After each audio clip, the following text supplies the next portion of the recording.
I think that you should appreciate your owner's tie to this professional, because starting a practice is an enormous risk, financial and emotional drain on a practice owner.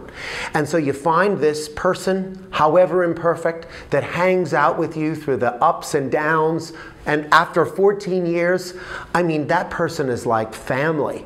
And so to go to that owner and say, we need to cut this person loose because they're no longer in line with our vision, I mean, you really have to understand what kind of separation you're really asking for there. That's a big deal for the owner.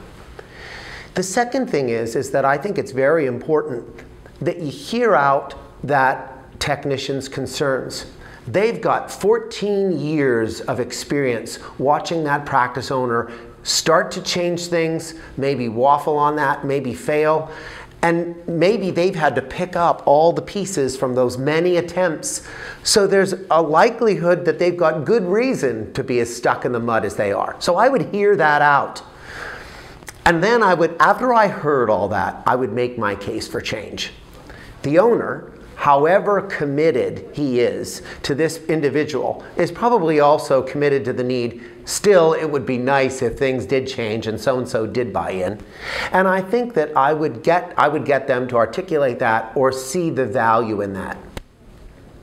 The second thing is I would go to that technician and I would pitch my idea for change.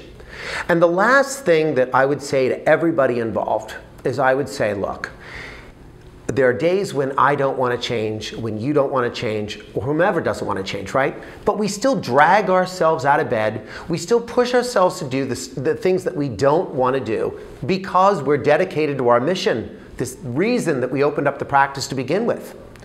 And so if I do that, and I do that every day, I guess despite the fact that I like you a whole lot and that I'm forgiving of your idiosyncrasies, I expect you to do that as well. And I think if you have that conversation maybe 2 or 3 times and they're still not bought in, I think I really would cut the cord. I think at that point, if they're not responsive, I think it's time. I think that stick in the mud, maybe they need to be stuck somewhere else.